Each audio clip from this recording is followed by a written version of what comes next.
Welcome to the Filmlings podcast, a thoroughbred podcast where we analyze all that goes into effective filmmaking. I'm Jonathan. And I'm Alex. And this is episode 146, the Equestrisode. That's right. If that horse pun, start the counter, is not enough to give it away, we're talking about horses today, and specifically horse movies. Which you may be thinking, that's a very subculture movie genre to talk about. But is it? Au contraire, while it is definitely a very subgenre of movies that are very specific, it's very intrinsic to the history of cinema. And we've talked about something like this with the appearance of trains throughout a lot of 20th century film, where it's just kind of like things in motion that were around when film technology was becoming big. But it also seems to go deeper than that. So before we get into the movies today, I wanted to start off with a little story from the origin days of film. Story time. And, story time. Yeah. People will tell you that there's often like one person who invented film, but that's not really the case. It's kind of a technology that emerged from multiple discoveries and advances in photography. And There's today, a bunch of people dinking around with film. Yeah, very much so. Like people messing around. Essentially, one guy who wanted to shoot photos faster. That's what we're talking about today. And a horse is involved. So let's tell you the tale of Ed Weird Muybridge. Yeah, that's his name. Yes, his name is Ed Weird. Ed Weird Muybridge. And the weird thing is, his birth name is Ed Weird. It is Edward. He changed it to Ed Weird. Did he but really? He's a weird dude. So I think that'll become apparent. This guy was not horsing around. No horsing around for this guy. He was tight on those reins. He was an English photographer born in 1830, and he was really into photography. Keep in mind that this was during a time when photography was just really becoming a thing, and to take a photo took a while. If you've ever seen an old photo from the 1800s, you may notice that it looks like everybody looks really bored or dead or super serious. And the reason is it took forever to take the photo. Most of them weren't dead. Most of them were dead. Some of them were. But you essentially had to hold very still for a photo, and it took a while to take a photo. And it's kind of hard to hold a smile for 5 minutes. So instead, people would just make a straight face or a posture that was easier to hold for an extended period of time. It's also why people think ghosts are in old photos, but it's just people moving and leaving the frame. It's just people moving between the frames. You know, those light exposure, essentially kind of the same thing that happens in those long exposure light photography things, but with people becoming ghosts. And Ed Weird was not super happy with how the technology was, and he was very into it. He was known for selling photos of landscapes and cityscapes like San Francisco and Yosemite. But he worked to kind of develop the technology, and in Britain, secured multiple patents to advance the technology known as wet plate collodion photography, which I'm not entirely sure what it is, but it sounds old. So there you go. Very technical. And it's not the main technology we're talking about with Ed Weird today.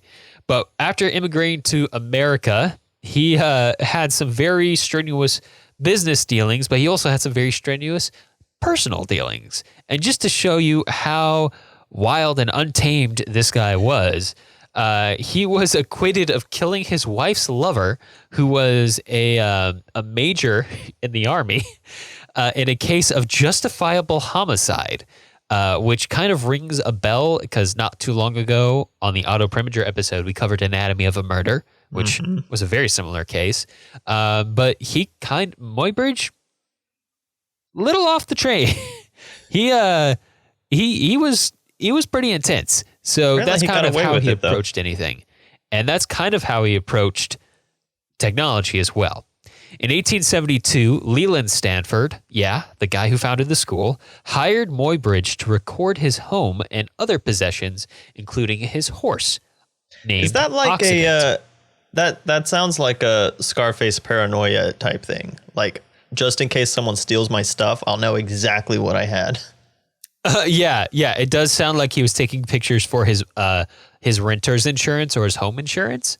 But I believe it was kind of like, I'm sure we will talk about in the future on the bonus episode, how horses are kind of possessions that people like to show off. Yeah. Especially rich people who have money to hire professional photographers, which were not as common in 1872. Not everyone had a DSLR. I imagine this was quite expensive.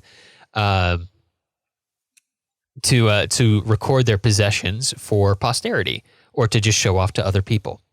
And Stanford wanted a photo of his horse at full speed, but there was a problem. He didn't believe the common depictions in paintings at the time where trotting horses and galloping horses were shown with at least one hoof touching the ground at all times. And that's why he brought in Muybridge to take a photo to kind of both capture Occident in motion, but also prove to all of his other rich guy friends that he was right. There are stories about a $25,000 bet being made about this, but there's no written record of that account. Of that course there's not. Some kind of either it wasn't written down or it's a mythological thing that kind of came about after as the story kind of progressed. So in 1872, Muybridge went to try to take a photograph of Occident, but it was pretty blurry. Like we said, while Muybridge had done some work to improve the photographic process, photos still weren't very fast. It took a lot of light to expose them, and it took a lot of time to expose them as well.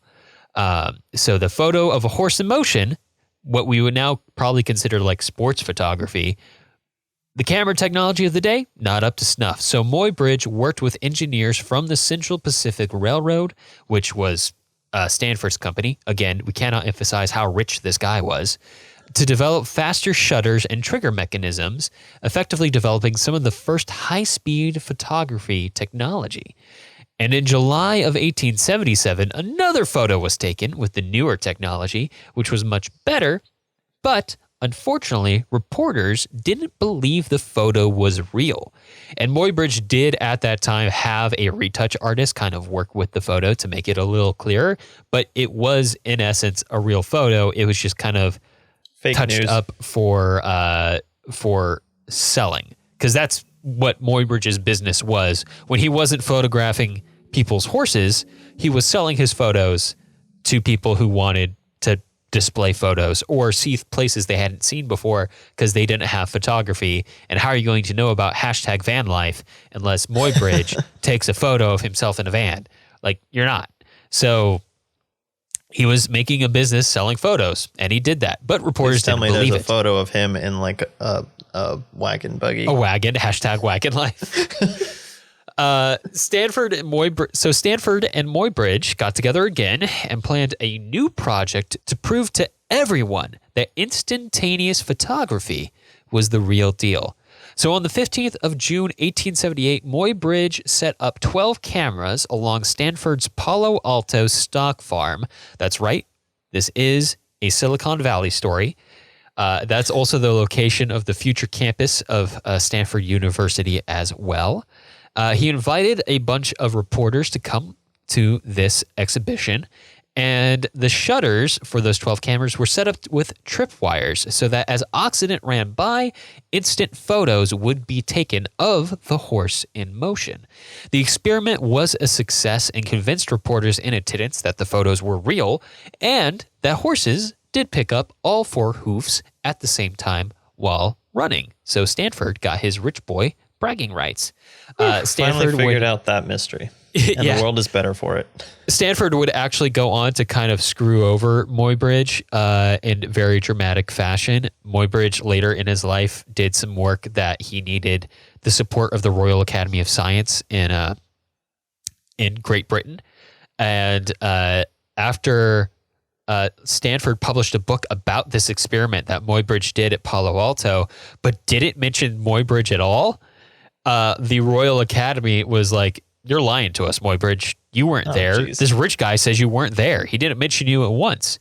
The reason he wasn't mentioned was because Stanford just kind of viewed Muybridge as an employee, and Stanford was, in his own mind, the guy who came up with everything. even though Muybridge was the one who kind of developed all the technology. So there was a lawsuit about it. Muybridge pursued it very intensely. Didn't really work out in his favor, though. But yeah, there you go. Another weird, personal, intense story about Muybridge. The horse in motion, as the set of photos came to be called, was exhibited as a set of magic lantern projection slides around the San Francisco area by Muybridge. He also had woodcut engravings that were made and widely printed and sold, and the Scientific American, among other magazines, touted Muybridge's groundbreaking use of photography to capture motion. And that's might not sound like a lot, but really, photography was not quick enough to capture motion up until that point. It could capture light, but if something was moving too fast, like you said, Jonathan, it would look like a ghost in frame. But now you could capture motion. And if that doesn't sound like something stepping towards film, well, listen to this. Muybridge created a disc-like device called the Zoopraxiscope to display his images in sequence. Is this sounding like film yet? A stepping stone in the advance towards cinematography. He would create many more stop-motion studies throughout the rest of his life, mostly of animals and naked people. And you can go look them up if you want. They're a little weird, but it's kind of cool to see like cinema kind of be born there. And he was only just one of many other people who kind of made this step in technology at the same time. He compared notes with this French guy who invented a similar contraption with I don't remember his name off the top of my head, but he's a French guy who designed a rifle to, instead of shoot bullets, to take pictures, and he used it to capture a duck. The original hippie. Yeah, he retooled a rifle to take these action photos of a duck in flight, and he created a very similar photo sequence of ducks in flight. But Muybridge, it's crazy that as soon as we had the technology to capture a fraction of a second, it was already being used to sequence them together and make frames, which is still exactly what film is made out of. Oh, yeah. And it all comes back to that fundamental idea of photography being light, cinematography being about capturing light in motion. Light over time. Changes. Yeah. And that's really the equation that's being worked out here by guys like Muybridge and the French man with the duck, whose name I can't remember. I apologize. Yeah, but because he could have just taken the one shot of the horse with all its hooves in the air and thrown all the other ones away. But no, he's got to put it all together. Yeah. I mean, and to a certain extent, we have to think both how stubborn Leland Stanford was and how those reporters didn't believe the second photo they took that worked, because that's what pushed them to that point. Yeah. Crazy. But yes. And so thus, a horse was there at one of the genesis points of cinema. And we've been making movies and stories about horses ever since. Yep, they've been there ever since. So we're talking about a few of them that are not just focused on the fact that we can take photos of horses, but we're telling stories and we're connecting horses to people and what our horse companions tell us about ourselves. The first film we'll be talking about is The Black Stallion from 1979. That's literally 100 years after the Muybridge experiment. I just want to point that out. Oh, there you go. That's crazy. 100 years. The film stars Kelly Reno, Mickey Rooney, and Terry Garr, directed by Carol Ballard, written by Melissa Matheson, Gene Rosenberg, and William D. Whitliff, cinematography by Caleb Deschanel, and edited by Robert Dalva.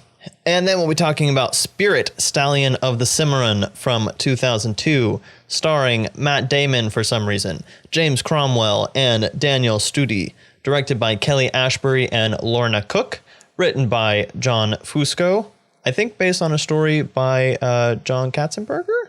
I need to double check that. Anyway, edited he does by have a story by credit. Nick Fletcher. And then we'll be talking about Seabiscuit from 2003, starring Tobey Maguire, Jeff Bridges, and Chris Cooper. Directed and written by Gary Ross. Cinematography by John Schwartzman. And edited by William Goldenberg. And finally, we'll be talking about War Horse from 2011, starring Emily Watson, David Thewlis, Peter Mullen, Neil... Why are these all so hard to say? Niels Arstrup, and Jeremy Irvine. Directed by Steven Spielberg, written by Lee Hall and Richard Curtis, based on the play by Nick Stafford, based on the book by Michael Morpurgo,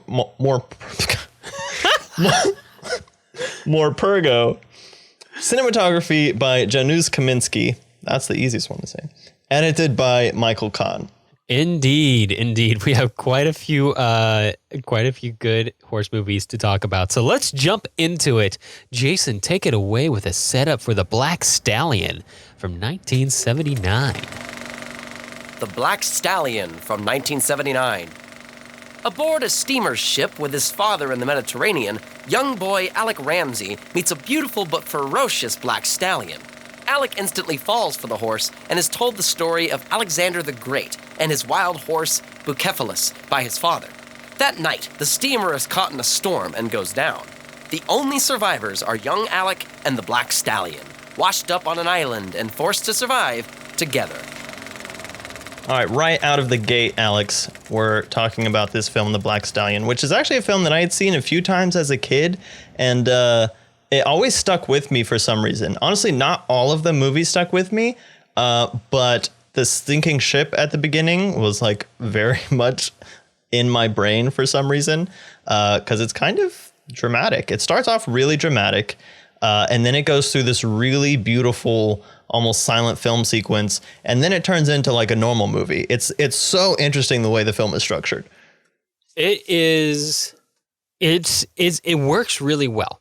It does. I really like the way in which it is shot, because it kind of comes and goes from different viewpoints and like levels of consciousness. Like you were saying, like it almost becomes a silent film for a certain point, but that kind of tracks with like where they are on the island, right? Mm-hmm. Like I like how, and we talked about this in a previous episode with Abbas Kiarostami and Where's the Friend's House, and how that film is both a children's movie and shot from a child's point of view. And this movie is very similar.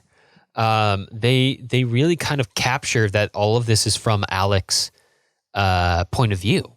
Mm-hmm. And they kind of do that both through the different tones, like you were talking about, but also the way they use their telescopic lenses is very, very key to that. We've talked about this before as well. We've talked about a lot of things. It's a big show. You should check it out. But we talked about how in the 70s, they go nuts with their zoom lenses and their telescopic lenses. And they use those a lot in this movie. But the effect that kind of has is it focuses in with this narrow depth of frame on a single subject or a single snippet of a scene, almost like a child's wandering eye, and everything around it kind of feels blurry whenever you're in the real world. Whereas, and that kind of lines up with this kind of feeling like a fragmented set of childhood memories that Alec would be remembering later on. And that's kind of how the film ends, honestly. Yeah. It works very well.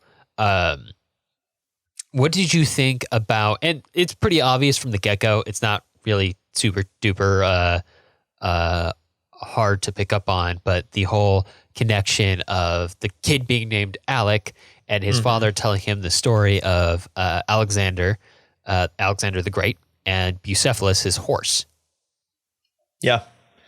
And then he gives him the token, which is a really great just kind of visual representation that he can have and use for the horse when the horse can't actually be in the frame. But yeah, no, it adds a lot of, and you can tell, like, this is one of those movies that you can tell is based on a novel that like really gets into a lot of this stuff. Because there was even some stuff that they didn't dive into too much, where the guy, I'm not sure if he was, honestly, The African-American guy who comes in almost like a wizard on his horse Napoleon, and then it kind of becomes the boy's friend after he gets back to real life.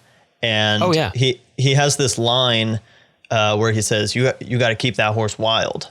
And then they still go through the training and stuff with the horse. And it, like, you could tell that was probably a much more built up theme in the book, and they didn't have time to develop it all the way. Because you could almost see a sequence of the horse being more resilient to being trained and being restrained and stuff. But it's also about how the boy is able to have that relationship with the horse that kind of tames it. And I think, to go back to what you were talking about, just even the fact that you compared the tone of this film to an Abbas Kiarostami film, it says a lot, because one of the things that struck me the most is that this is a children's movie, but it's so restrained and it's so slow and it's so thoughtful that I can't think of a single like modern children's movie that builds their story like this, because it's not fast, it's not flashy, it's not in your face, but it's not trying to sell you merch. It's not, yeah, right. But it's drenched in like emotion and human connection and like this adventure story. And the most adventurous part of the story is the slowest part of the story, but it still just kind of fills your imagination with how would you survive on an island? And the fact that they don't tell you everything that he did, and he's not like, we're not going through all these things, but we see snippets and vignettes. Yeah. You see him eat some seaweed. But right. You just kind of figure he stays alive somehow, and he bonds with the horse. Yeah. Right. And then even when it gets back, it's not like in your face. It's still like a really kind of thoughtful movie, in the same way that Abbas Kiarostami builds his films in a very slow and thoughtful and methodic manner. Like even the sequence of Black testing for the race, or doing the test run, and all the evaluators are just in their cars, and we don't see them and we don't hear anything, and we barely hear the horse on the track. And there's some shots that are just completely dark from Alec's point of view. That sequence is so beautiful and so tense, but I don't think there's any score in that scene, and the scene just plays out. And I think it's a really beautiful thing to see in a kid's movie, because nowadays I think it's just the more color, the more sound, the more you can put into a kid's movies, the more you'll keep their attention. But really what kids need to see are people reacting with each other and caring for each other, which is ultimately what all the characters do in this film. Yeah. Yeah. It's, I like the setup of this movie quite a bit, in terms of like, not necessarily the plot, which is fairly simple, but the story that's really being told, because the journey that Alec is on is heavily metaphorical, and in some ways kind of mythological. He's kind of going on this magical journey, and you've talked about that wonderment and how some of these characters you feel or some of these characters who you meet feel magical, and it very much feels like he's on this big mythological journey from the moment the ship goes down to the moment he befriends the horse, and he suddenly becomes this champion of horse racing in a way, or on a quest to become a champion of horse racing, and he meets the wise old sage who will teach him the ways forward. Which we should point out, Mickey Rooney is actually when we're looking up horse movies. Oh, he's a horse guy.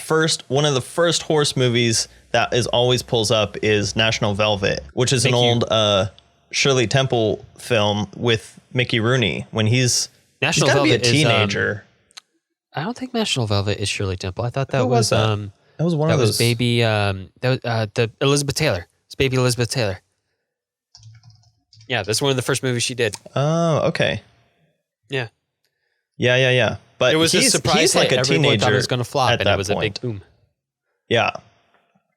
So it's fun to see him kind of come back, and now he's the old retired horse trainer, and he does the whole coming out of retirement thing, which is its own genre basically.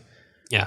But as Alec is on this big mythical-esque journey that, easily anything in childhood could feel like that, because the world is new to you and scary and big, and there's those scary guys over there in their car that you can't see, and there's a big horse. He's also it's kind of a movie about him processing grief in this unapproachable way, because he's a kid, and how are you going to process the sudden, violent, unexpected death of your father at sea? And so in some ways, befriending the horse is kind of like Alec learning to live with this sudden emptiness in his life, like this sudden grief in his life that he didn't have before.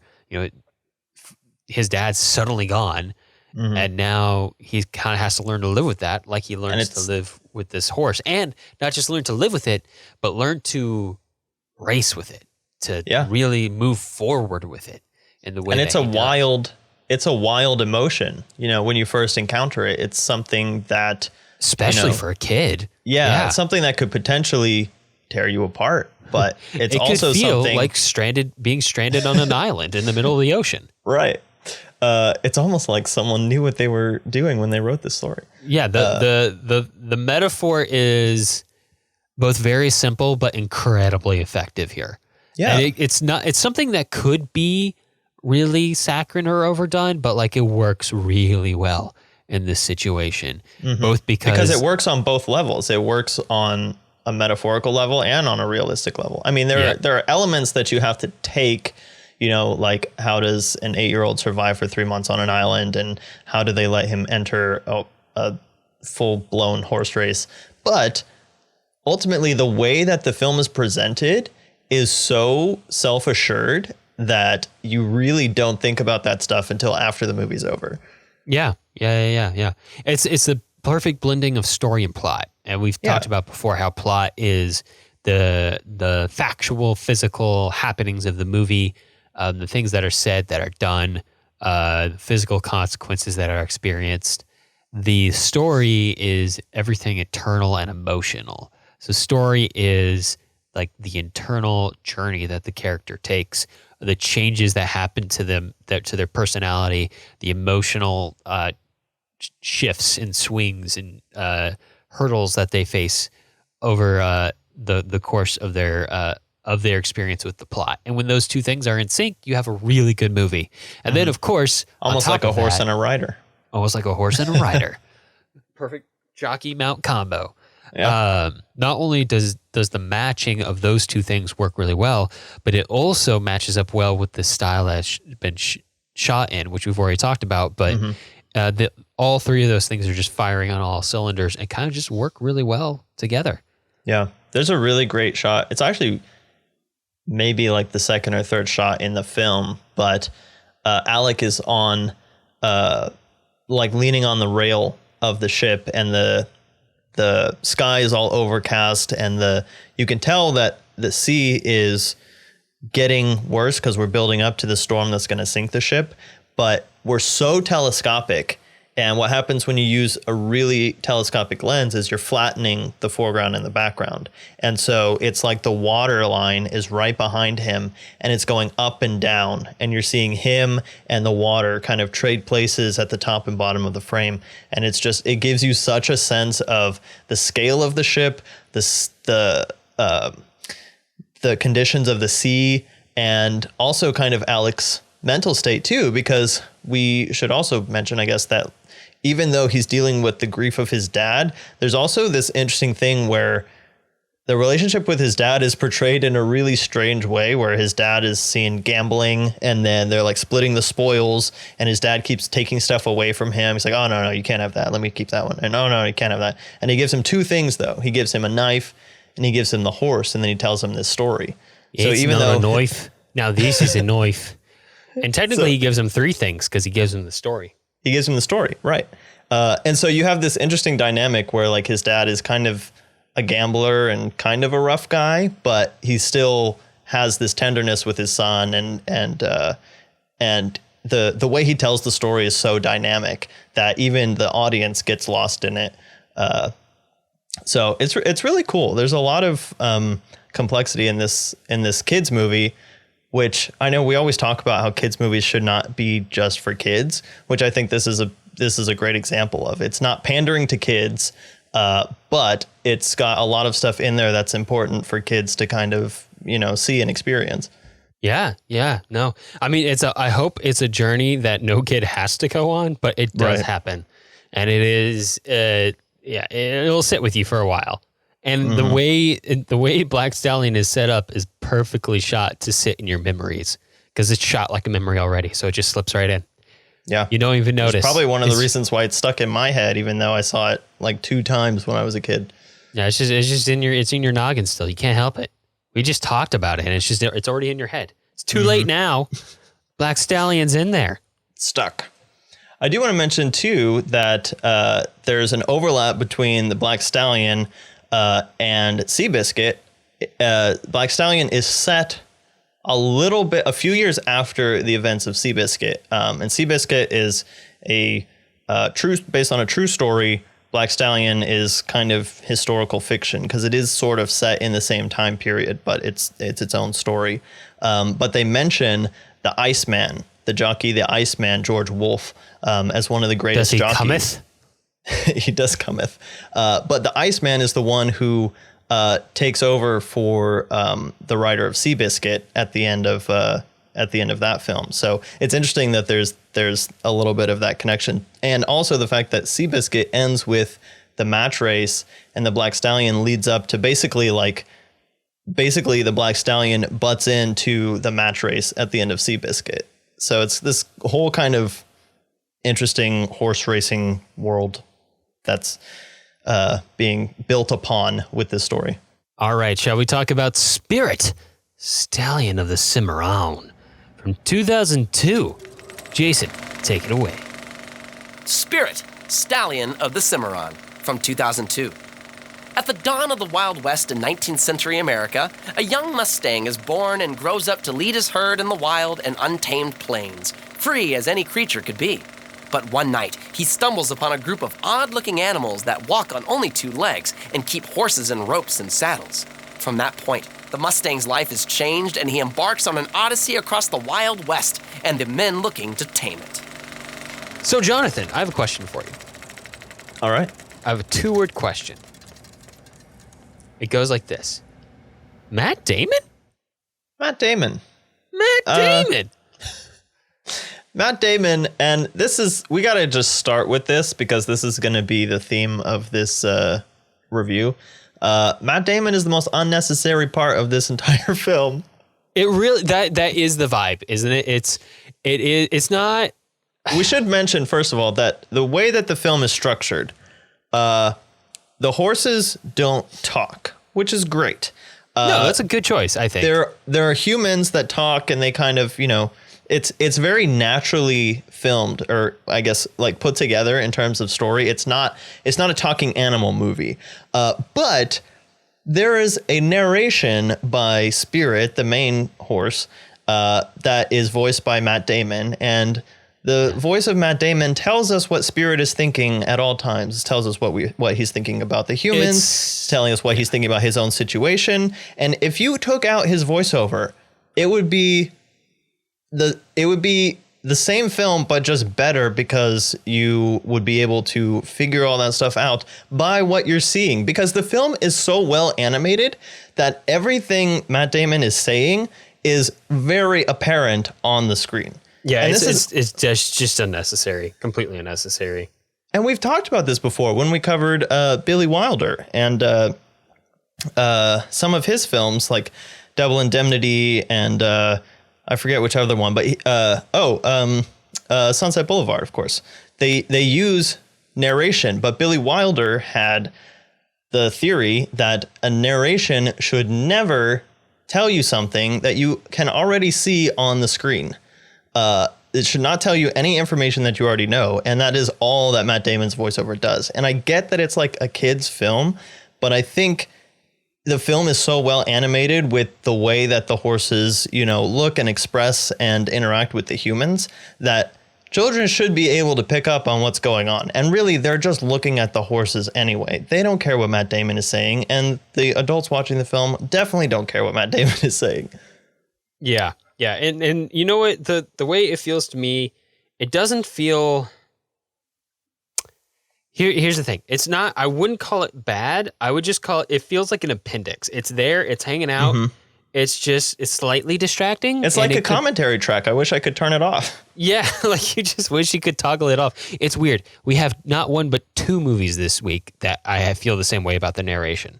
But yeah, in this one, especially because the other one is so slightly more excusable. It's slightly more excusable, and I understand where it's coming from. Both feel like studio notes to me, though, because this film, like you were saying, Jonathan, works so well without it.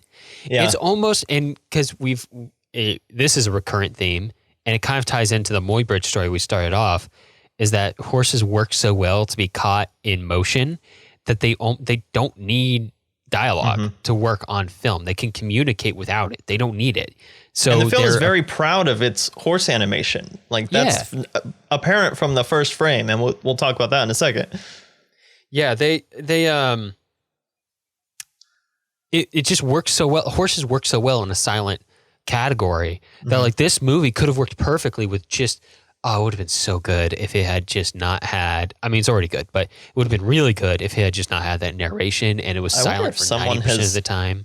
Done a fan. Yeah, and we're not even saying that it has to be a silent film, but if you just have because the human dialogue is pretty natural, like it's what they would be saying, again, interacting with the horses and whatnot. It's just the horse dialogue is completely unnecessary in conjunction with that. Yeah, it really is. The other thing that really doesn't help it, and it's in the same category of words being where it doesn't need to be, is the music. It's so early 2000s. It's so early 2000s. And growing up in that era, like it still gives me feels, but this film is flooded with early 2000s pop music. Yeah. So this is my experience of it, and you've been to this pool, so you know, Jonathan, but my community pool as a kid had pop music constantly playing, like top 40 pop music. And so a lot of the songs that are part of the Spirit soundtrack are songs that I just associate with swimming so much. And it's like in this category that's pool music, and it's just in there. It'll forever be pool music to me. I just think of it as a bunch, like I group it with a bunch of other movies that were for some reason just super based around this kind of pop music. I think Brother Bear did the same kind of thing, and several other of the animated films from that era, and even some of the non-animated ones. Like I feel like Lizzie McGuire did the same thing because it was Lizzie McGuire. But I will say though that the score was written by Hans Zimmer, and all the music was sung by this one specific guy. So it was kind of like, it was tailored for the movie. It's not like they were just pulling in pop music just to be pop music. They just wrote pop music just to be pop music. Yeah. Yeah. It was, it's not, and again, it's not terrible. It's not a terrible choice in terms of tone, but the two big sins it commits, in my opinion, is that one, it dates it. So like you said, like if you were alive in that era, it brings back nostalgia. And if you weren't alive in that era, or you weren't like old enough to remember music, then it just feels old. Yeah. It feels weird and old. So yeah, it's not the best choice. So yeah, if you ditch the narration and switched out some of the score for a more musical soundtrack, I think you could have a real classic here, on par with some other stuff from the same era. Talking about kind of shifting focus to kind of some of the visuals here. This is from a very specific era of animation in the late 90s to the early 2000s, before Disney really shifted gears to just being 3D animation. And there was this era where there was blended 2D animation and CGI animation, which people crap on a lot, but it's not some bad. Of these movies are great. Yeah. It's like, it's Iron Giant, it's Treasure Planet, it's this movie. It might have felt a little weird, but it's kind of taken on like its own unique style to it. where it and doesn't this movie feel really revels in it. disingenuous. Yeah, it works. I like it. It allows you to do really big things in animation, in 2D animation, more effectively and more often because it's cheaper. I hate to say it, but yeah, like, you know, I don't know if this movie would be able to afford the animation hours to make that train move the way they did at the end without the CGI component being in there. And yeah, there's another thing where this film, so more than, or rather less than Iron Giant and Treasure Planet, which really incorporated a lot of 3D objects, both of those being science fiction-y. So, you know, the Iron Giant was a lot of times like a 3-dimensional model in a 2D set, and Treasure Planet would have just like certain objects that would be 3D. In this film, there are a few objects that are 3D, but for the most part, the way that they use it is camera movement in a way that's really hard to track and direct just through hand-drawn animation. It's possible, but it takes a lot of planning, and you almost have to go film like a helicopter shot and then copy it. But with the 3D, you're able to build like the environment. You're able to build the plains and the forests and stuff. And then you can do your 2D animation on the horses and fly your camera around it, which is really cool. And they use that a lot. And again, there's this huge theme of freedom. And so there's this soaring camera movement that is kind of personified in this eagle that follows Spirit around and saves him from Mount Doom. And so the camera is flying, and it's doing that, representing of freedom and stuff like that. And that's one of the big themes of this film, which we should, beyond just the technical and the tonal aspects, we should talk about the story, because the story is really good in the way that we have. It's pretty straightforward, but it really gets its point across in terms of the way that Spirit is captured and then escapes and gets recaptured, and you have the contrast of the Americans who are coming in and they're trying to tame the wildness of. I mean, there's the thematic implications go way out there. You can read so much into this film, but the Americans trying to tame the wilderness versus the Native Americans trying to live at peace and understand the wilderness, and you know, eventually, like the I forget the main guy's name. Little Creek, I guess. I think that's his name. Yeah, I don't remember the humans very well from this film. Right, but the Native American guy, he has the horse that he rides and he has a good relationship with, and then eventually comes to the realization that like Spirit just doesn't need to be ridden, and he's fine with that. Whereas the American general is, or colonel rather, is just dead set on riding the horse and taming him completely. Yeah. And so you have, you know, that pretty classic conquering of the West, which is something that's explicitly stated in the narration too. It's really well set up from a theme standpoint, because it's all about the main theme. If you had to say a one-word theme of this movie, it's freedom. And the idea of and also kind of the irony of this Wild West being free in its current state until people come in and they're like, we're going to make it freer, but actually they're making it less free. Decidedly so, by building a train through it, by you know, the army showing up and being like, you're going to take our freedom whether you like it or not. But the freedom for 3 days. Yeah, their freedom is tying a horse and a human to a post and trying to break them into obeying, or essentially the opposite of freedom. Right. So it's from that perspective of how, you know, you've heard the phrase how the West was won, but also how the West was lost at the same time. Is kind of, I think that's one of the first lines. That's probably the best part of the narration. Yeah. No, it's a really good, really simple theme that's set up really well. And they even, because there's definitely is the it could but by focusing on the horse in the way they did and setting up the characters in the way they did, they also avoided stepping into too much political hot water at the same time, which is probably a good call because this film easily could have done that, and I don't think that's what this film was aiming to address. Right. There's just enough of it, but it's not like trying to shove it down your throat.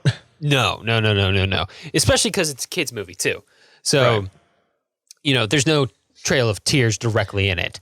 But just the bigger idea of freedom being discussed from the viewpoint of a horse, which is really, really pretty interesting if you ask me. Also, just fun fact, Spirit is not a wild horse technically because he's a Mustang. And Mustangs were formerly domesticated horses that were brought over by the Spanish. So putting on my pedantry goggles for a second, Spirit is technically a feral horse because he was from a line that was once domesticated and returned to the wild. Wow. There you go. Of course, you could so also maybe he needed to be tamed. Yeah. Of course, you could also Spay, argue neuter, that release. spay, neuter, release. Of course, you could also argue that that distinction between wild and feral is purely subjective to the human experience, and like it's just words we put on things, and it doesn't like the label on the thing doesn't change the nature of the thing. And in both cases of being feral or being wild, you're kind of the same thing. So it's while pedantic, it's also kind of a meaningless distinction in this case. So what you're saying is this is the lady horse and the tramp? Yes. That's where we're getting to. There were elements of that too. There were. Yeah. Until she died. Sorry, spoilers. Oh yeah, that was a whole thing. He saved her and then she died. Like, oof. Again, stuff that doesn't happen all that often, but it's still good to put in kids' movies. It's still real life. Yeah, we do have a lot of we have 2 kids movies as well this week. There are so many more horse kid movies that we could have done. Like Disney is just flooded with like flickas and whatnot. I mean, it makes sense, right? Like horses are one, along with stuff like robots and cars and dinosaurs. Horses are one of those things that like kids easily glom onto, right? Because they look cool. It's easy to make a toy out of them. And it's easy to project emotions onto them too. And that's a key point that we're going to get to as well. There's something very nice about like the blank stare of a horse. It's not super applicable in this case because the horse is animated. So there's expression in the face. Yeah, the non-blank stares of these horses are one of the reasons why you can remove the voiceover because they are very expressive. Yeah. But it's like it's the same thing as why the live action Lion King didn't work because you took all the expression off the lions' faces. Yeah. Yeah, and there's no other source of emotion. It can work as a good amplification mirror essentially if there's already humans in the scene. Like Alec and Black on the island, like Black doesn't need to provide any emotion because any emotion provided by Alec is freaking bounced off of Black like a light ray. They're essentially the perfect palette. Like a live horse is a perfect palette for the Kuleshov effect is kind of what I've discovered this week. Which is especially going to be useful in Warhorse when we get there. It's essentially that effect, a little primer in case you're rusty or you haven't heard of it before. The Kuleshov effect is the effect where you take the traditional experiment you see that was actually done by Lev Kuleshov. I think his name was Lev. Kuleshov was definitely his name. But Kuleshov was a man with a blank expression, and then using editing, you cut together the next shot to be something different. So blank expression plus food, and the next shot is hungry. Blank expression plus sexy woman, and the next shot is horny. Blank expression plus that was Hitchcock's explanation of the Kuleshov effect. But yeah, you got that right. Yeah. That tracks. Yeah. Plus, like, a kid in the next shot is like carrying stuff like that. So the way that editing can extract emotion from a blank palette can make a blank palette even more powerful within that context than actually expressing. Because and we've talked about this from other angles, anything in your movie, you don't want to give the audience everything in a movie. You want to hold a little bit back to encourage audience engagement. And the Kuleshov effect is perfect for that because it's it's activating the audience to engage with your cut, because the cut is meaningless until the audience's brain automatically puts together the meaning behind it. So it's a good way to engage the audience. So horses, immediately more emotionally powerful, immediately more engaging with the audience. Boom. Well, with that primer, let's move on to Seabiscuit, because that is actually useful. This film does a pretty good job of doing that, not just for the horse characters, but also for the human characters. So, Jason, why don't you set up Seabiscuit from 2003? Seabiscuit from 2003. During the Great Depression, a divorced Buick salesman, a washed-up jockey, and an itinerant horseman form a team to take a small, lazy underdog colt named Seabiscuit and turn him into a proper racehorse. In an era when the little guy couldn't catch a break, the Seabiscuit racing team set their sights on racing and beating the Triple Crown winning champion racehorse, War Admiral. All right, Alex, here's the scene. It's the Great Depression. Everyone is down on their luck. And people are just looking for a reason to hope. And in walks Seabiscuit. All eyes turn to him in the room. Oh my gosh, it's a horse. And from behind Seabiscuit, out walks Tobey Maguire. In all black. Oh my God, it's Tobey Maguire. He starts dancing. All right, too far. There's Jeff Bridges in the corner. Yeah, so this film is based on a true story. It was the book that got really famous is written by the same woman who wrote the novelization of Unbroken that we covered back in the World War II series. Mm-hmm. This film was carried out a little more. I don't know. I think we talked about Unbroken was a little over dramatic, and this film is very dramatic, but it's definitely more grounded, I think.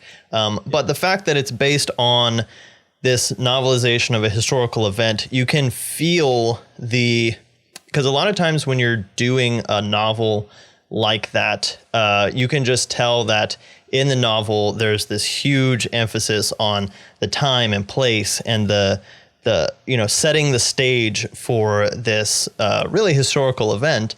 And the film does that too through what we alluded to already, this narration and this use of historical photos and stuff. And so we do kind of like what I was riffing at the beginning. We have, it was the year, 1925, and here's what was going on with America. And then that just kind of gives you a mental picture of when and where the events that you're about to see were taking place. But to some extent, you could kind of still tell the story without a lot of that, because it does break up the flow at several points, which there's some aspects where you have to jump through time a little bit in this one, but also it's a little bit heavy-handed, but it could be worse. Yeah, my take is that there's a really good Seabiscuit film, and it's not really ruined, but it's kind of weighed down by essentially a lot of the stuff that we've talked about. A little bloated. From Oscar bait way back when. Yeah, that's true. Where this movie definitely feels like it's aiming for kind of like that prestige picture segment of the market, and a lot of the stuff where it's like, it was the best of times, it was the worst of times, it was the depression, blah, blah, blah, blah, blah. It just feels like tacked on to be like, what if we gave more scope or context to this? And you don't really need it, because the greater scope of in context is already pretty evident in the situation that everybody's already facing in the movie. Mm-hmm. Or at least there's other ways to portray it that aren't so direct. It's a lot of tell, don't show for some of it. Yes. Which they wanted to work in some of the historical photos and things like that, but the narration is just a little much. It's very heavy-handed, and it really does weigh down the course. Because when we're in the story, when we're watching the characters and stuff, like the film flows well. The situations are all portrayed really well. I love the beginning of this film, where we're kind of getting the backstory of Jeff Bridges' character, although it does play to a little bit of kind of spreading thin the characters that we have to focus on. And Jeff Bridges is not, he's not the underdog character. There's a lot of emotion that kind of comes from it, but I really like the way that they portray his rags to riches story, and then the death of his son, and kind of how that all kind of his castle in the sand sort of came crashing down, and then this is like his shot at redemption, being paralleled with what's the writer's name? Let's see. Red. Oh, his name. They just call him Red. Being paralleled with Red and his whole thing. But there are some of those shots that, again, like showing some of the island sequences in the Black Stallion, they're just silent, and we're just cutting from one shot to another in a way that, in an almost Ozu fashion, in the ellipsis, we're being told the story without hearing anything. There's actually a shot of him holding his son and like wailing, and we don't hear anything, and it's kind of a really powerful image. Yeah, it's really honestly quite a good movie when I forget about some of the other setups and trapping, and kind of like also the not terrible but kind of awkward pacing because of the narration breakup. So that's part of it. That is part of it, but also there's a lot of time they have to cover, so they got to jump around a lot. There's a lot of time they have to cover, and they don't really make a very strong choice about where they want to end the movie, in my opinion. They kind of end it twice. If you catch on to what I'm saying, essentially at the end of the second act, there's a really big win, and it was like, okay, big win, they got it. That's the end of the movie, right? They were like, no, we're gonna keep going with more plot. Which was a good story there at the end, but it just felt disconnected. It felt like the focus was in a weird place. It felt like if they wanted to go for the ending that they did at the end of the third act, they should have portrayed the race where Seabiscuit finally beats the match race, beats the big horse in the race. War Admiral. They should have focused on that a bit less. Because in the moment, they presented it as a big win, which it was. They built up a lot of the movie towards that, yeah. But the whole movie's pointed towards that, and then it just keeps going after that. And sure, there's more plot to explore after that, but essentially we've come to a point where we talked about how these two things mix so well in Black Stallion, the story and the plot. And the story and the plot in Seabiscuit just seem like they're running on different timelines. Because the story feels like it ends at when Seabiscuit wins the race. Yeah. And then it starts up a new story after that. Like it starts I will say that the last sort of tacked on race is consistent with themes that were set up very early in the film, because a lot of it is about the second chances. It's about, you don't shoot a horse when its leg is broken. Like, because that's literally what we come back to, is the fact that the jockey and Seabiscuit are both broken by the end. Physically, it's a broken man and a broken horse, and they've taken the time to heal and train, and then they're back at it. And again, like, I kind of get what you're saying, but I feel like a lot of this movie was trying to capture as much of the book and the way that, because the book became a huge hit whenever it was written. But the way that the book portrayed the story, and to some extent there's a real story that they're trying to portray. So there's a lot of those elements that they're kind of juggling, but you're right that the emphasis on the match race is really, really big. And then there's it, but it's not the last one. Yeah. That's really the big problem. Cause I do agree with what you're saying with, the story of, a break not being the end, that you can come back from that with a second chance. I like that. And I agree that they seem to be talking about building something like that across the course of the movie. But there seems to be some disagreement within like whoever was making the movie. Almost feels like studio notes, honestly, because this does feel like it was marketed as a prestige picture, where I just want to see Alex X-raying a bunch of movies for studio notes and trying to. I mean, it really does feel like it, though, right? Yeah, like, reading behind the lines. Like it feels like the people who were writing the script and building the plot and setting up what they're going to shoot were aiming for the big win to be Red and Seabiscuit getting back out there and going for and winning a race together as people with a second chance and underdogs. And it feels like, especially because the other thing that almost gets de-emphasized too is the fact that Seabiscuit gets hurt as well after the big win. It feels like the big win could have been much earlier in the movie. Like the match race could have been much earlier in the movie as part of the earlier second act. But I don't know, for whatever reason, and again, my guess is studio notes, I don't know for sure, there seems to be a big buildup to it and all the cinematic language behind it. And even if you're not nerds like us, if you've watched a few movies, you understand instinctively when a movie's about to end. You can sense when the big climax is coming because there's certain things that you do to build tension and then show that the big climax is happening in terms of score and cinematography and cutting and pace, and everything was firing on all cylinders in that match race, and it really just it kind of kneecaps the whole flow of the movie in a weird way, and then afterwards you kind of have that feeling afterwards of like, oh, that was the movie, that was over.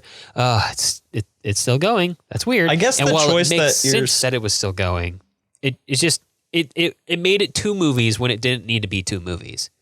I guess the choice that you end up being stuck with is if you want to show both races, you either do it the way that they did it, in which case we spend a lot of time on the PR before the match race, which is really where a lot of that time comes from that pushes it towards the end of the movie, that right? That was a big mistake too. It's the campaign trail, it's the marketing, it's the PR and all that stuff.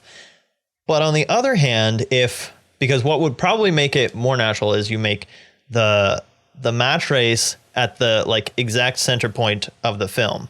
And then, okay, we did that, but now we have this new hurdle to overcome.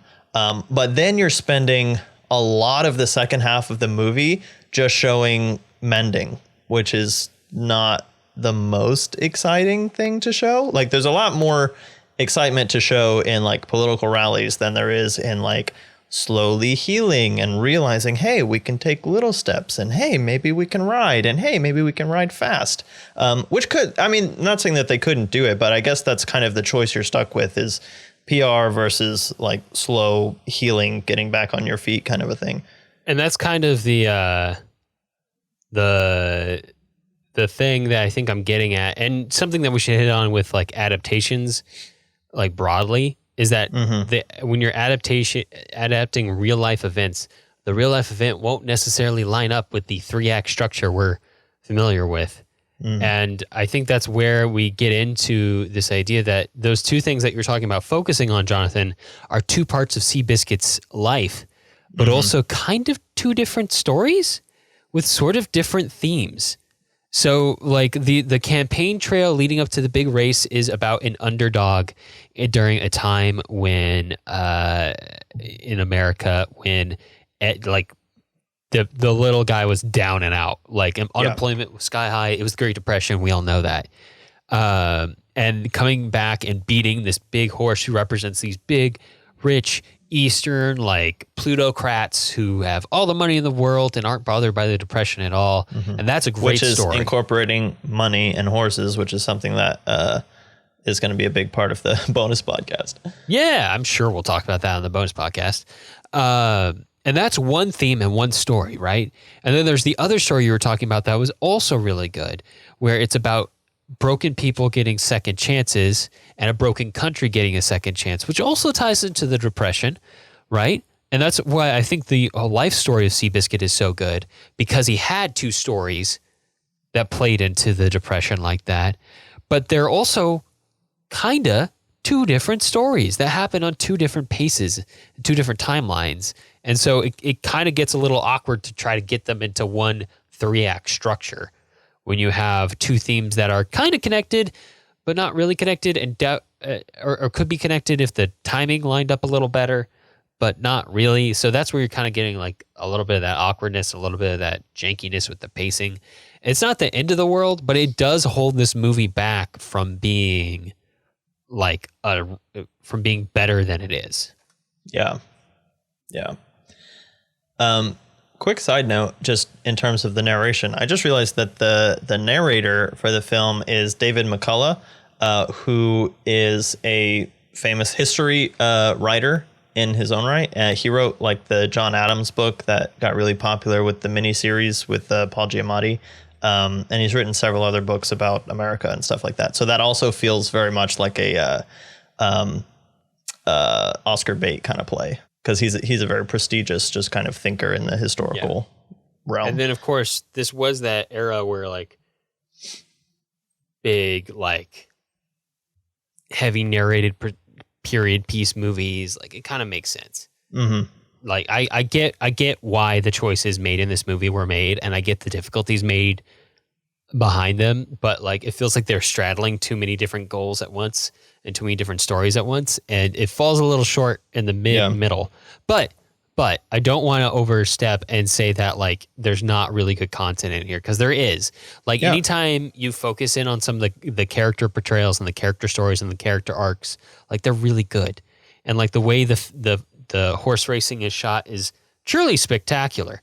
Like, yeah, the elements are solid, but the focus is a little off center. Yeah.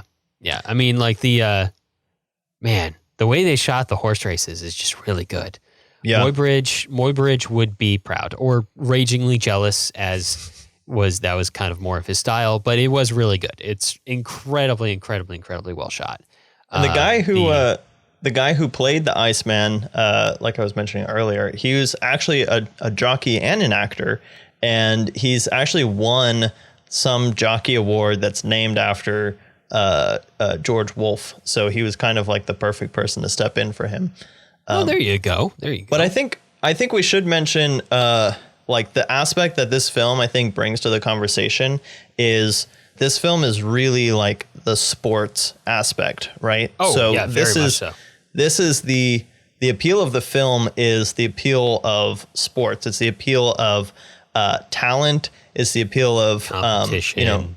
Underdog stories are just built for sports movies anyway. And we've done like a whole series on sports stuff. And the interesting thing is that this probably falls under like the individual sports category, but it's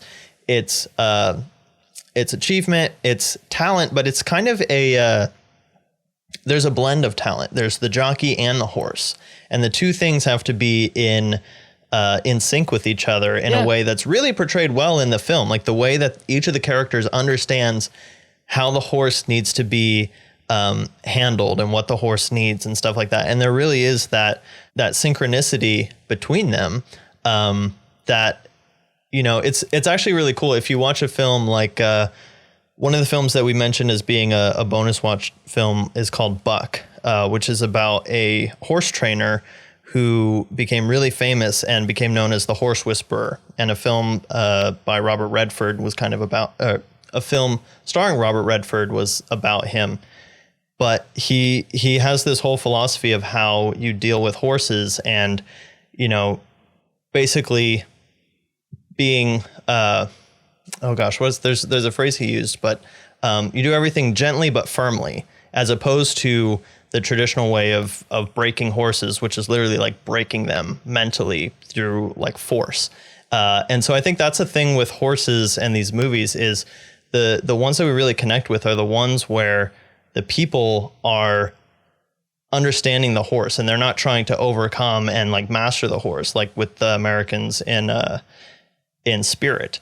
But in Seabiscuit, it's, the jockey understanding the horse, the trainer understanding the horse, and both of them having to work together in order to get through the finish line. No, I mean, I guess it is a team sport when you put it like that. Yeah. I mean, you've got the coach and you've got the two players, but there's just, 9 or so teams on the field at the same time.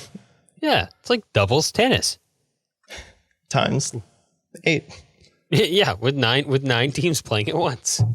Normal doubles tennis.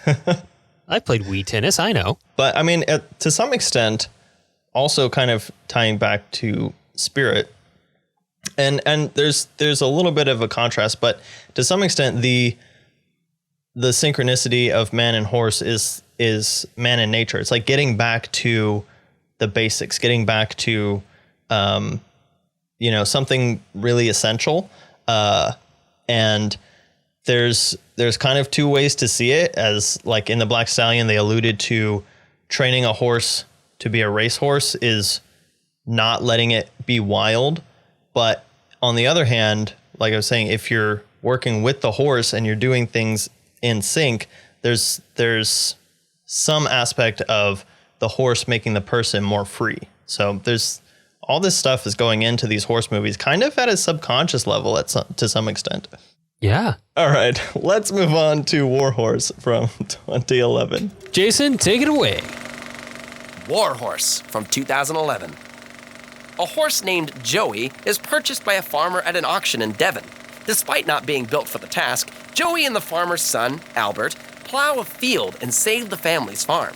But it's 1914, and Joey and Albert are ripped apart by the outbreak of World War I. Sold to the army, Joey embarks on a horse odyssey across the many sides and fortunes of the worst war the world has ever seen. All right, Jonathan, we start our story in the Shire. Basically, the Shire of everyone Devon, talks like a hobbit. Devon, England. Yeah, this one has, and this is fitting, but this one definitely has kind of some Hobbit, Lord of the Ring vibes, both in terms of like the way people talk. Almost very much sound like hobbits, but also like the emotional maturity of the characters and the worldview of them seem to be very Hobbit-like. But that makes sense. Odyssey and Journey. Yeah, the Odyssey and Journey aspect of it, very much Lord of the Rings like. And then, of course, you have to take into consideration that Tolkien served in World War I, and a lot of his writings were influenced by that. Area. Yeah. Like the hobbits themselves are kind of meant to be a representation of the English during wartime. So, that makes sense that the English here. A lot of the characters in the films that we're familiar with kind of have that same I'm going to get the names wrong because I know all the dialects are very specific, but they have the same similar kind of dialects to the Lord of the Rings characters that we're familiar with on the screen. Yes. Yeah. And then just the idea of going from a land of peace to a land of war and going on this big adventure through it. And the way which is all the stuff that inspired Lord of the Rings. Yeah, exactly. And the World War I specifically feels like this disastrous apocalyptic land that's so unreal and so increasingly unreal that it basically feels like fantasy, which I'm sure it did to people at the time. I mean it's literally like No Man's Land is literally like Mordor. Yes. Yeah. I mean, like the whole setup of Gondor and Mordor being set up across from each other, and there's this land in the middle that you can't cross. Like, yeah, yeah, that's the point. That's where that comes from. But yeah, that's kind of like the setup for it, and that I really like that tone. That tone worked for me. Pretty and of course, well. We have to establish like it's Spielberg, so there's nothing in this movie that's really bad. No, per se. No. Yeah, but it's almost too good, and that's I think where we're gonna end up. So just to kind of run down the list of good Spielberg things you'll see here, good use of light, both in terms of like the way he frames light as if it's like a character or like a set piece is really good, but also like just the cinematography is gorgeous. He's working with Janusz Kaminski on this again, who he's worked with a lot. The use of reaction shots is really good. We talked about the Kuleshov effect with the horse earlier on. And yeah, he definitely uses that here. There's very clear stakes in every scene, which is a Spielberg thing that he's very good with. And the tension and release is really good, where you build up tension and you wonder when the thing is going to, essentially the metaphorical gun is going to fire in most scenes, and eventually it does, and something happens and breaks, and then you're off to action again before you settle down and rebuild tension. So all that stuff that you're used to in a Spielberg film is really good, and it's almost too good here. You know what I was just thinking? It also has, so for those of you who may not have been with us 140 some odd episodes ago, our first episode was Spielberg. And one of our big takeaways in that first episode was the fact that Spielberg starts the film with a mini film that's going to set up the whole rest of the film. And I was almost going to say that this film doesn't have it, but it does, because I think the plowing scene is almost the scene that emblemizes the entire rest of the movie. It's this drudgery, this like forced labor that they end up all having to go through and survive. Like it nearly kills them. And then they pull through, again, kind of underdog story. And it's sort of the little microcosm that sets up the bigger journey. Yeah. Yeah. No, that's a good point. That's definitely there. But yeah, this is definitely a really well-made film. And even as well-made as it is, it's kind of okay. It's kind of, right. That's kind of what I came away from it with. It was like, it's okay.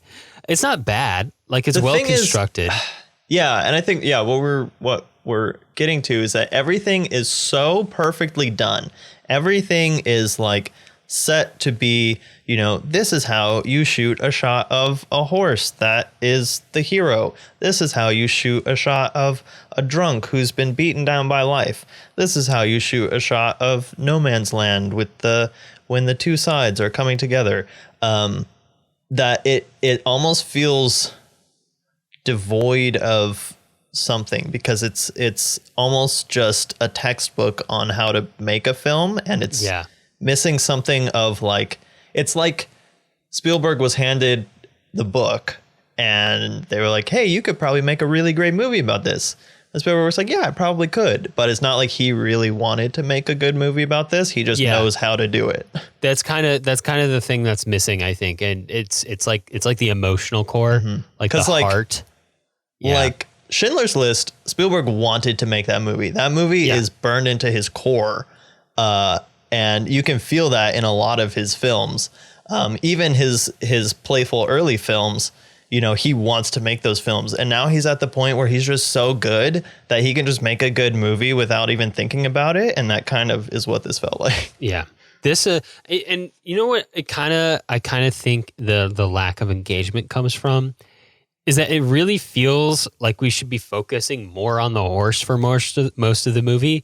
But we're really not focusing on the horse for most of the movie. Well, see, I kind of felt the opposite. I felt like we spend so much time on the horse that I didn't even know if there were any human characters that are really the main character. Well, I don't think that the point is, it's weird, right? Because I don't think there is really supposed to be a main character. That's another thing that's hard about the movie, though, because you're following the horse for a lot of it, and the horse is like a hero. The horse is saving his buddy horse. But at the same time, I'm like, I can kind of root for a horse, but at the end of the day, I need this to be about a person, and I don't know which person it's about. Yeah, and I think that was kind of the struggle that the people making this film face. Because in my opinion, it's kind of stranded in the middle, right? If there were a few segments of the movie, or one too many segments, I'll say, where there was almost no focus on the horse. Like the horse was around, but like we didn't really like, how like the But then there's the sequence where the horse, the first guy, Tom Hiddleston, dies on the horse, and then the horse gets captured and put into labor and all this stuff, and he like kind of meets these sensitive characters, which is really, I guess it's sort of just an odyssey through the war and the different the characters, the sympathetic characters on both sides of the war, and vice versa, the non-sympathetic ones. It's supposed to be like an anthology, basically. Yeah, that's true. Yeah. But like the only connecting thread is the horse. We don't spend enough time with any humans, though, to really get much more than like a shallow glimpse of them. And we don't spend enough time not on the horse to really get a whole sense of the war. Like, we get the war, but we've seen World War I movies before, and there's not a whole lot else to this movie about World War I specifically, except that there's a horse. Yeah. The thing for the war with me was kind of very similar. It was like, this war movie isn't doing anything that is unique or interesting in terms of war movies. Like, it's set in a war, but it doesn't really have anything unique to say about the war. Like, sure, there's those lines about like the war's taking everything from everyone, but see, even that, almost if we had focused, if we had just split the movie in half between what's his face, Hobbit boy, and the little French girl, yeah, and we just basically we see her parents get taken away to war, we see her life with her grandfather, that's great. We see her decline in her health, we see her meet with the horse after we spend some time with Hobbit Boy, and then we've got those two touch points, because that's what the film converges on. But we spent so much time on other stuff that's not going to come back, that that impact at the very end is less than what it could be.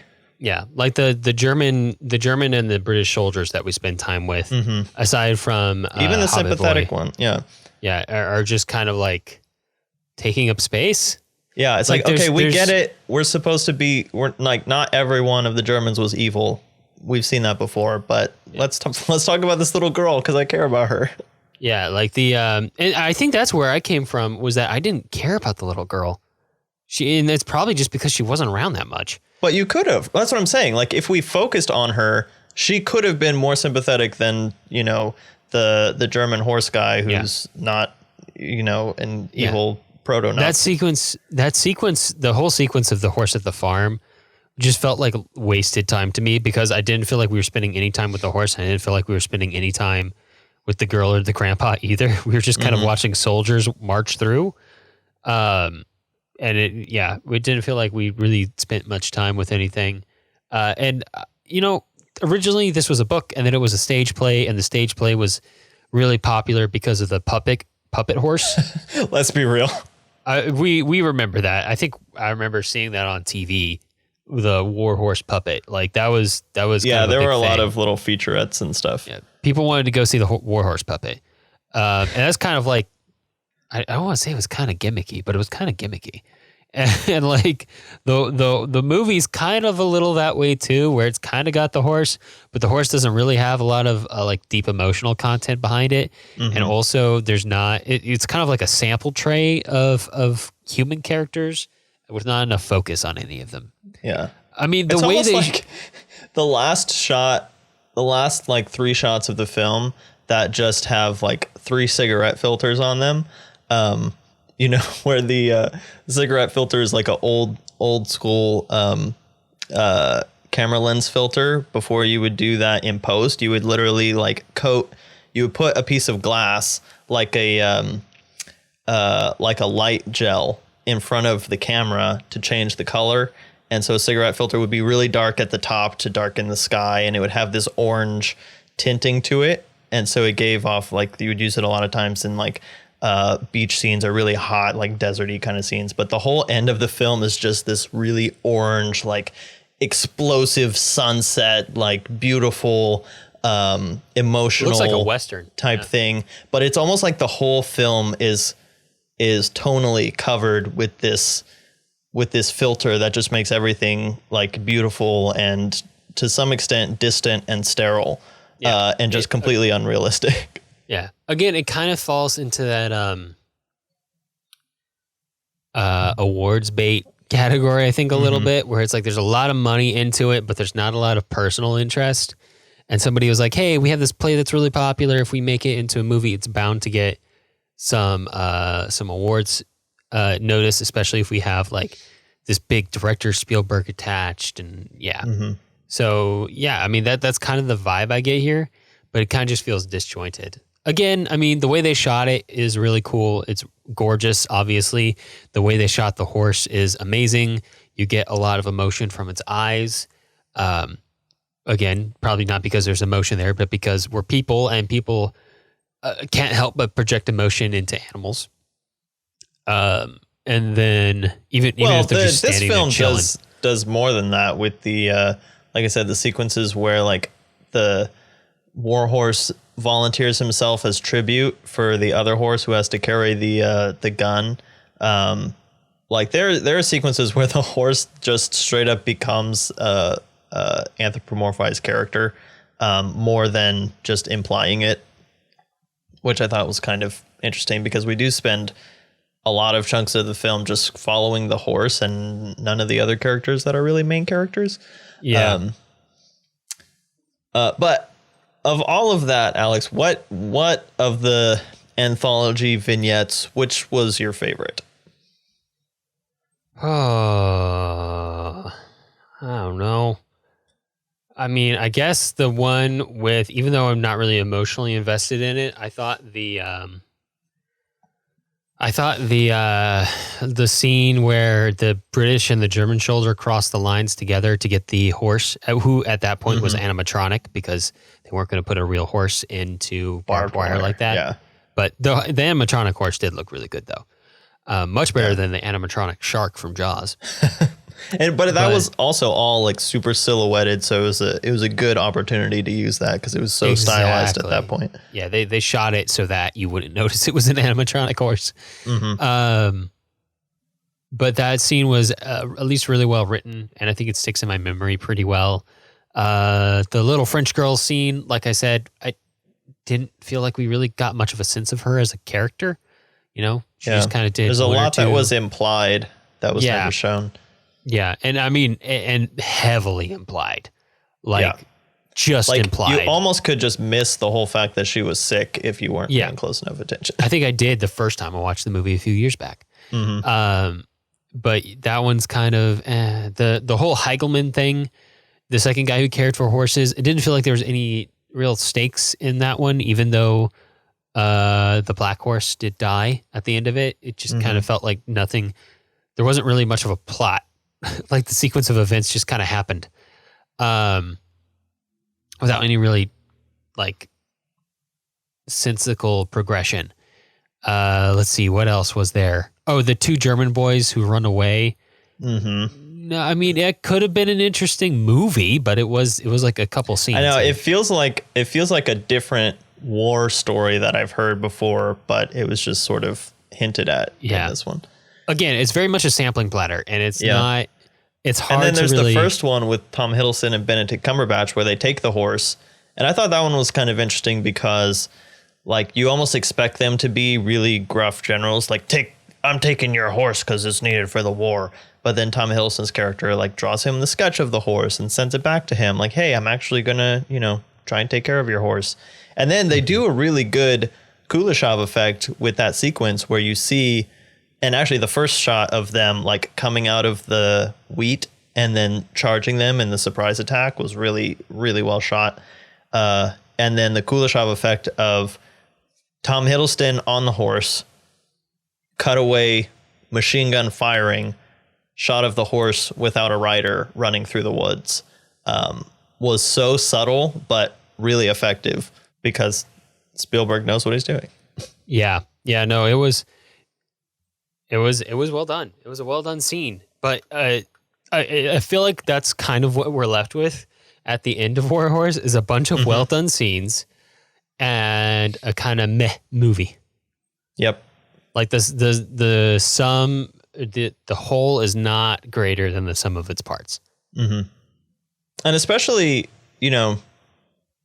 given that it's Spielberg, like Spielberg did really good with this film. But another director could have made a really good Warhorse film while Spielberg made a better Spielberg film. But I mean, I guess Spielberg has time to do, films that are not going to make the top of his oeuvre. I think somebody would need, because Warhorse is kind of an old story. Like the original book is from like the 30s. So yeah, because I think the author actually talked to World War I vets that came back and learned a bunch of stories and learned how like attached some of them were to their horses and then how many horses died. And so he was trying to get a sense of all that in the book.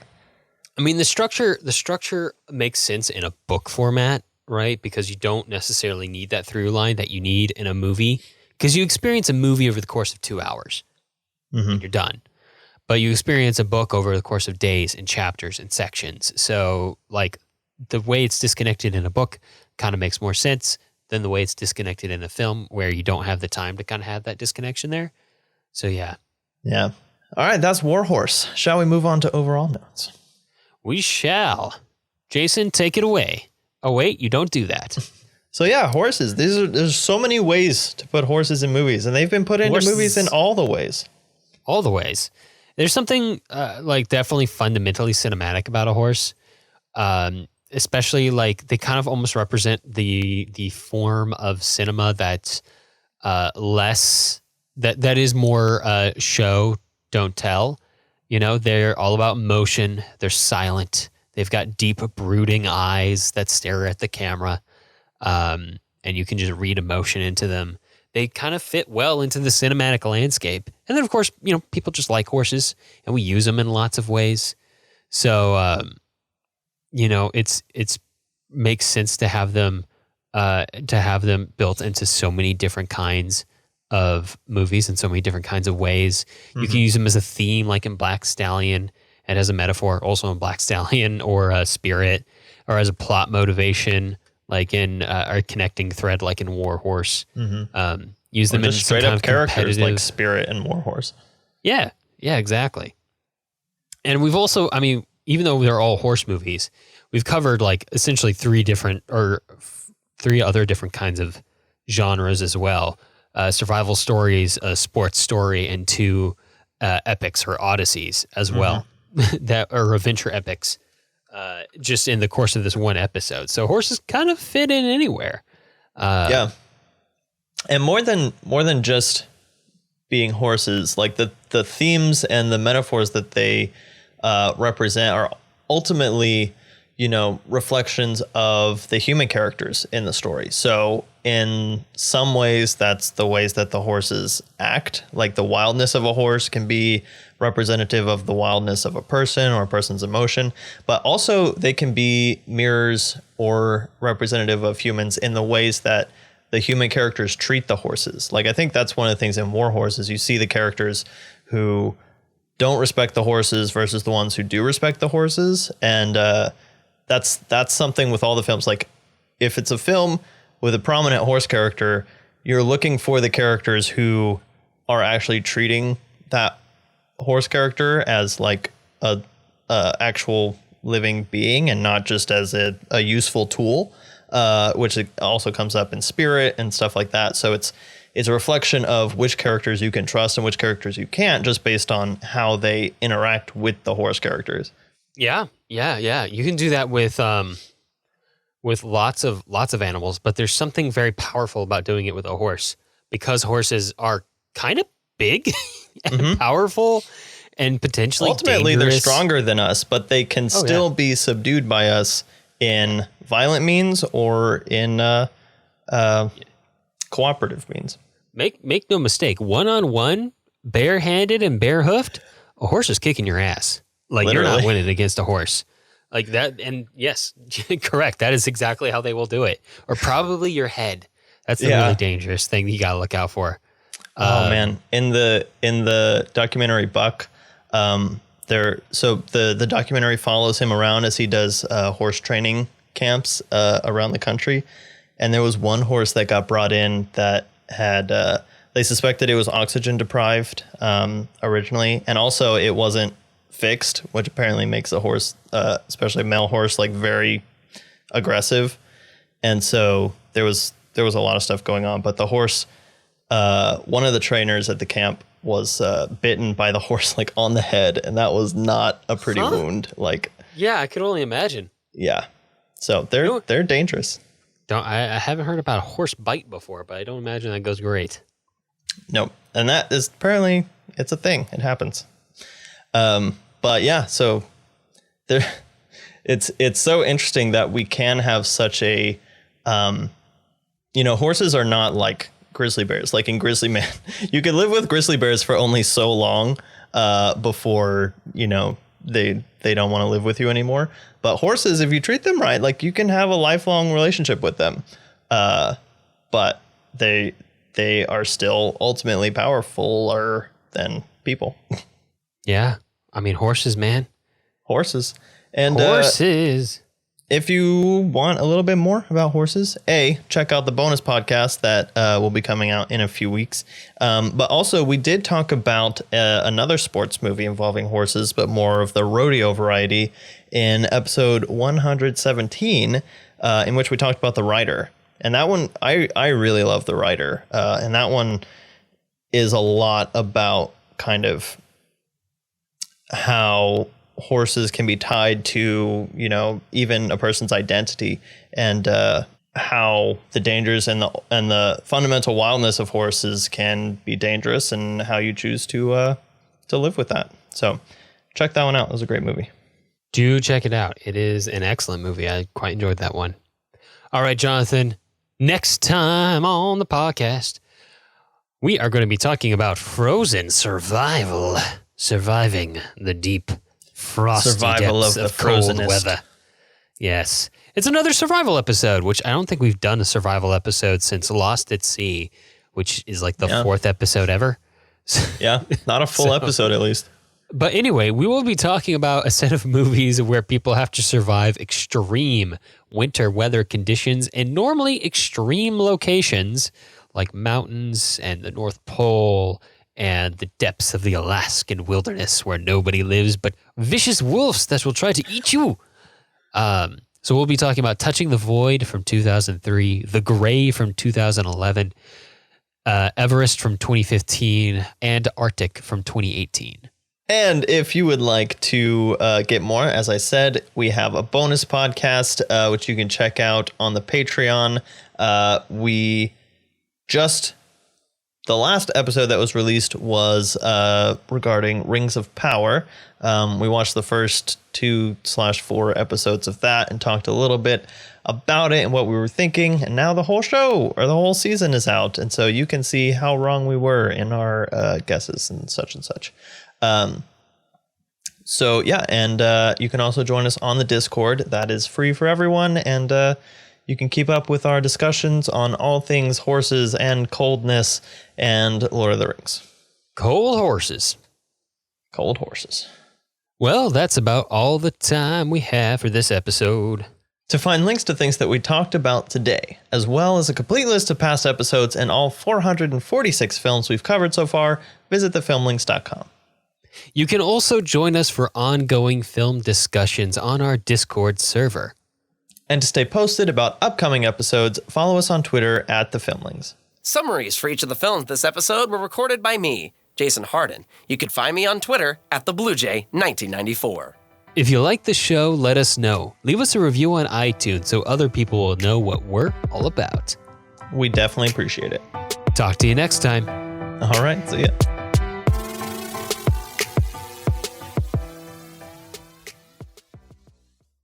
A horse, my podcast for a horse. Felt like that had to go in there somewhere.